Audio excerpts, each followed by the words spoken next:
Dinig ang harurot ng mga motorsiklo sa isang kalsada sa Santa Barbara, Iloilo. Kwento po ng tanod na may kuha ng video, mahigit 10 motorsiklo ang sangkot sa umunoy drag racing sa Barangay Bolong, Oeste. Ilang beses na raw nangyayari yan at minsan ay maabot pa sa 20 motorsiklo. Ayon sa punong barangay, posibleng may pustahan ang mga sangkot sa umano'y drag race. Aminado naman ang Santa Barbara Police na kulang sila sa tauhan para tumutok sa sitwasyon. Suhestyon nila sa lokal na pamahalaan magtatag ng task force na tututok sa problema. Tinanggal bilang miyembro ng National Unity Party si Cebu 5th District Representative Duke Frasco. Kasunod dyan ang hindi niya pagpirma sa Manifesto of Support kay House Speaker Martin Romualdez dahil anya dismayado na ang ilang local leaders sa kawalan ng pagkakaisa sa Kamara. Balitang hatid ni Jonathan Andal. Dahil hindi pumirma si Deputy Speaker Duke Frasco sa manifesto ng suporta kay House Speaker Martin Romualdez para manatiling speaker para sa 20th Congress, tinanggal siya ng kanyang partido na National Unity Party o NUP. Paliwanag ni Frasco, kinatawan ng Cebu 5th District, nakipag-usap siya sa ilang kongresista at local leaders lalo sa Visayas at Mindanao. Marami anyang dismayado na ang inaasahang pagkakaisa ng mga tao ay nawawala dahil sa mga pansarili at politikal na interes. Pinabulaanan yan ng kapwa niya leader sa Kamara. Wala po akong naririnig na mayroong ganyang issue sa liderato ni Speaker Martin Romualdez. Yung mga tumakbong congressmen ngayon, congresspersons, isipin mo 86% yata nanalo, na-re-elect because of the support of our Speaker. Ayon pa kay Frasco, ang kailangan ng Kamara liderato na isusulong ang pagkakaisa at hindi pagkakawatak-watak. Sagot ng mga kapwa niya Deputy Speaker, United naman yung Congress, wala akong nakikitang division ng Congress because of the leadership of our Speaker, Speaker Martin Romualdez. 285 congressmen have signed the manifesto support. And I think that is a true sign of unity. We want continuity. rumesbak din kay Frasco si Camarines Sur Representative El Rey Villafuerte, Pangulo ng NUP. The suspect of the members is that he's bargaining, arm twisting the speaker to retain him as deputy speaker. Ngayon lang siya nagsasabi na big again, may disunity raw. He's the one sowing disunity within the party but by making statements contrary to the party stand. Kilalang kaalyado ni Pangulong Bongbong Marcos si Frasco, asawa ni Tourism Secretary Cristina Frasco at manugang ni outgoing Cebu Governor Gwen Garcia. Jonathan Nandal, nagbabalita para sa GMA Integrated News. Sa iba pang balita, mainit-init na balita po ito, inanunsyo ng tanggapan ni Vice President Sara Duterte na papunta siya sa Kuala Lumpur, Malaysia. Ayon sa pahayag ng Office of the Vice President ngayong umaga, para po yan sa isang personal trip kasama ang kanyang pamilya. Sa kanyang biyahe, nakaschedule rin po siyang dumalo sa Philippine Independence Day celebration doon at makipag-usap sa mga OFW sa June 12.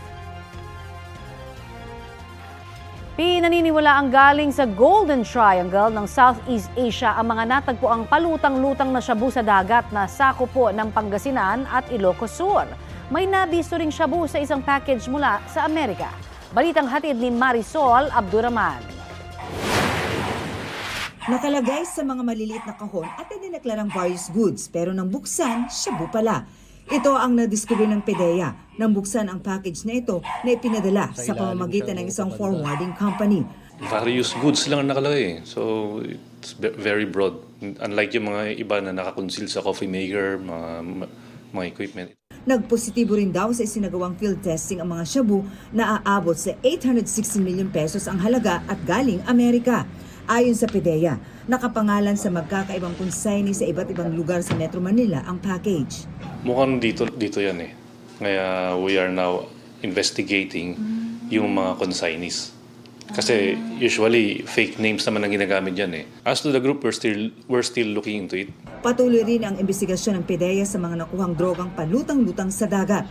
Sa loob ng 3 araw, mula June 5 hanggang 8, umaabot na sa 1,013 kilos ang nakukuha nilang shabu sa coastal areas ng Pangasinan at Santa Cruz, Ilocos Sur.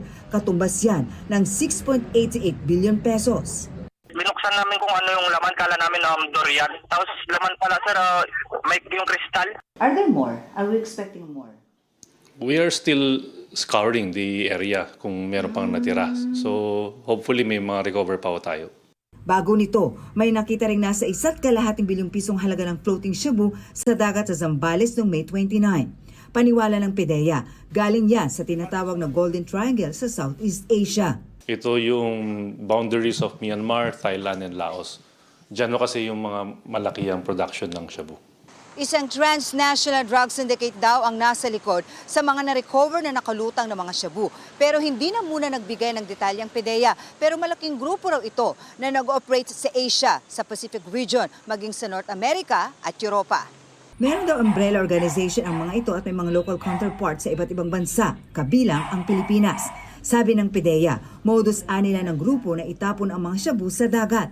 They were expecting na yung local contact would come and get this suspected shabu. Most likely, there are several na may iwan lang sa Philippines and the rest, baka transshipment lang po tayo. Patuloy ang investigasyon ng PDEA sa sinasabing mga floating shabu. Marisol Abduraman, nagbabalita para sa GMA Integrated News. Ito ang GMA Regional TV News. Sugatan ang isang lalaki sa pamamaril sa Sharif Aguac, Maguindanao del Sur. Sa kuha ng CCTV noong June 5, makikita ang puting multicab na dumaan sa barangay Poblasyon. Nagpaputok ng baril ang mga sakay nito habang umaandar pa ang sasakyan. Tinamaan sa paa ang biktima na isang utility worker. Dinala siya sa ospital at nasa ligtas ng kalagayan. Makalipas ang 4 na araw, muling nagkaroon ng mga pagpapaputok ng baril sa bayan malapit sa palengke. Inaalam pa kung sino ang mga salarin.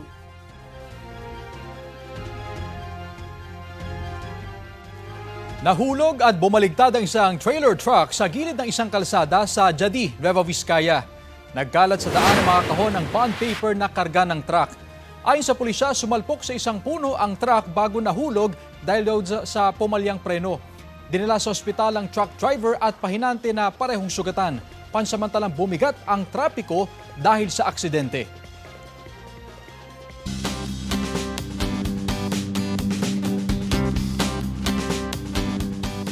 Hindi lang school uniform at mga gamit eskwela ang pinaghahandaan ng mga magulang para po sa kanilang mga anak sa pagbabalik eskwela.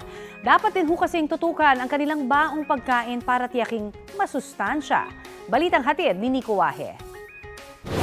Handa ng school uniform ng magkapatid na Timothy at Baste para sa pasukan sa Lunes. At bukod sa uniform, nakabili na rin si Mami Jenny ng lunchbox ng 2 anak. Mula pa raw noon, nagbabaon ng mga anak at hindi niya binibigyan ng pera. Siyempre, mas gusto namin lutong bahay, di ba? Hindi sa makakatipid eh. Yung safety ng mga anak mo. Yun yung pinaka-importante doon. Hindi rin basta kung ano-ano lang. Sinisiguro niya raw na healthy ang kakainin ng mga anak. Healthy, siyempre, kailangan meron kang gulay. Di ba? Meat. Kailangan may protein. Siyempre, fruits at water. Isda raw ang madalas na request ng mga anak. Hindi raw siya nagpapabao ng processed food. Pero may mga araw daw na pinapabaunan niya ng sweetened drinks ang mga anak gaya ng orange juice. Masasabi ko sa mga baon na mami ko masarap. Tsaka alam ko na healthy talaga kasi siya mismo nagluto. Lutong bahay talaga. My mom's cookie is so yummy because she cooks the best food ever. Ayon sa isang endocrinologist, mas maiging ang pinapabaon sa mga anak sa eskwela ay magulang ang naghahanda. Siyempre, alam naman natin na ang isang estudyante nangangailangan ng energy pagpunta sa school. Unang-una, siyempre ang energy na kailangan, hindi lamang yung physical energy ng mga muscles, kung hindi maging yung energy ng utak. Imbes na biskwit na madalas ay may excess oil at sugar, mas maigi na raw ang tinapay. At hindi raw kailangan maging magastos. Hindi nga raw maganda ang processed foods. Ayon kay Dr. Nicodemus, isang pag-aaral din na nagsasabing mas mababang academic performance ng mga batang mahilig uminom ng sweetened drinks. Kaya kasama raw dapat sa itinuturo sa mga bata ay ang pagkain ng wasto. Nico Wahe, nagbabalita para sa GMA Integrated News.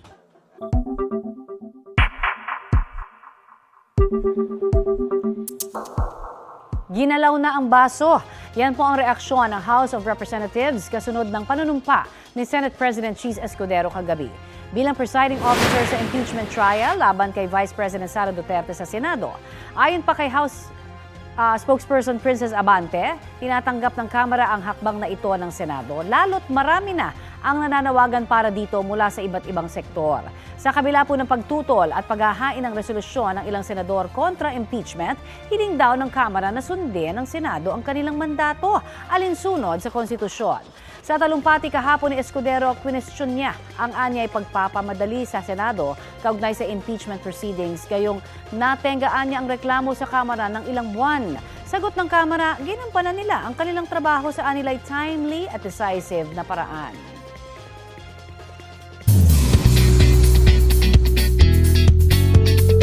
Good news para sa mga Army. Discharge na mula sa kanilang mandatory military enlistment sina BTS members RM at V.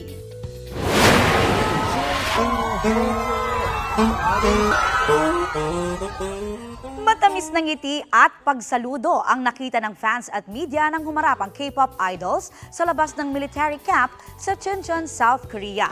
May special treat pa si BTS leader RM na tumugtog gamit ang kanyang saxophone. Chika ni RM, grateful siya sa paghihintay ng Army at looking forward na siyang mag-perform ulit on stage. Para kay V, nakatulong daw ang time niya sa military para i-reconsider ang kanyang mind and body. May cool comeback appearance rin siya na dapat daw abangan. Sa huli, pinasalamatan nila ang officers at soldiers na nag-alaga sa kanila sa loob ng 18 months. Naging emotional naman ang ilang fans sa pagbabalik ng ilan sa kanilang mga idolo. Nauna nang nakakumpleto ng kanilang military duties, sina Jen at J-Hope na na-discharge last 2024. Inaasahang magre-reunite this month ang global superstars dahil inaasahan na ring matatapos ang mandatory military service ni na Jungkook, Jimin at Suga. Isa pang mainit-init na balita. Nagpulong sina Foreign Affairs Secretary Enrique Manalo at US Secretary of State Marco Rubio sa Washington, D.C. sa Amerika. Yan ay para pag-usapan ang alyansa ng dalawang bansa para sa pagpapanatili ng bukas at malayang Indo-Pacific region. Ayon kay US State Department spokesperson Tammy Bruce, nakasentro ang usapan sa pagtugon sa mga aksyon ng China sa South China Sea at pagpapalakas ng ekonomiya para sa mga mamamayan ng dalawang bansa. Napag-usapan din nila ang pag-explore sa mga bagong oportunidad na makipagtulungan sa regional allies at partners. Bumida ang mga Pinoy sa ilang pagdiriwang ng Philippine Independence Day sa ibang bansa. Sa Dubai, UAE, daan-daang Filipino cyclists ang lumahok sa isang cycling event. Yan ang kauna-unahang Kalayaan Ride. Isinagawa yan sa Al Qudra Cycling Track nitong Sabado na nilahukan ng 350 Pinoy. At may 3 course option, 80 kilometers, 100 kilometers at 127 kilometers. Layon niya na ipakita sa Pilipinas at buong mundo na kayang mapagtagumpayan ang mga bagay basta't magkakaisa.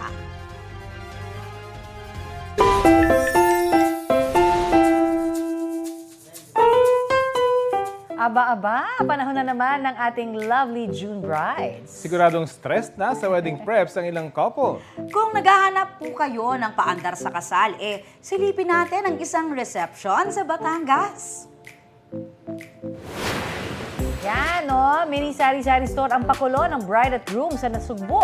Ang lahat ho ng makikitang paninda for free sa mga bisita. Basta, huwag kalimutang makisaya sa isang classic Pinoy game. Yun o, may palabunutan. Suswertihin kaya sa kapirasong papel o baka better luck next time. Kapag nanalo kasi may libreng pagkain o laruan. Aliw na uli tuloy hindi lang ang mga bisita, pati ang netizens. Mahigit 2 million na ang combined views ng wedding palabunutan. Aba, trending! Good idea yan, Oo, ha? ginagawa yan dati sa mga labas ng simbahan. May mga Ayan, ganyan, tama.